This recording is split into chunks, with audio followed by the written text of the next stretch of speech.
Čauky, vítejte u dnešního vlogisku, který začal trošku později, a to až odpoledne. Tady vám jenom ukazuji, co se všechno koupila sestra za Labubu. Vůbec to upřímně nechápu.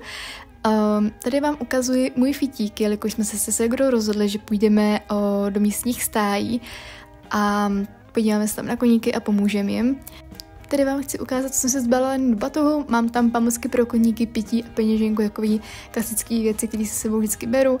Potom jsme už teda vyrazili, já si rychle skočila jenom do obchodu koupit nějaký věci na narozeniny pro přítele a potom jsme už šli do stájí.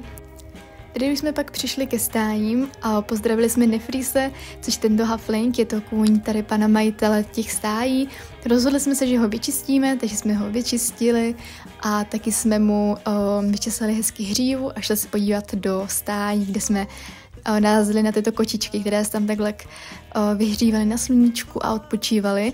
A potom, co jsme přišli zpátky, jsme zjistili, že se Nefris vyválil a byl zase špinavý, takže jsme z toho moc nadšení nebyli.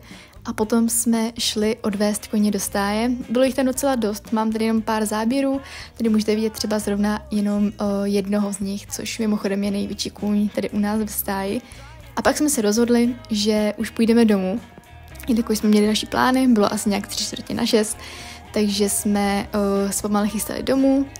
A po cestě domů jsme se jenom stavili do obchodu pro nějaké jídlo. Koupila jsem si jakže nanuk a doma, když jsme přišli, tak jsem pozdravila mé zvěrstvo a potom jsem se jenom vysprchovala, krásně se oblékla a vyrazili jsme ven.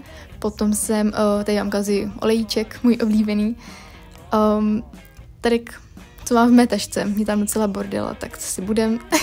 Tady už se omlouváme, zašli jsme si pro jídlo, pro mě a pro přítele a potom tady vám ukazuji, u nás jsou hody, takže jsme si prošli stánky, koukli jsme na kolotočem a už jsem přišla pak k příteli, takže jsem pozdravila jeho pejska, Charlieho a byl úplně zlatý. Tady jsem vám ukázala, co jsem ještě kupovala ráno, byla jsem super dole, takže takovéhle kostičky a jim dám zítra a potom tady vám ukazuji jídlo. Koupila jsem si chipotle omáčku s burgerem a s hranolkami a bylo to moc dobré.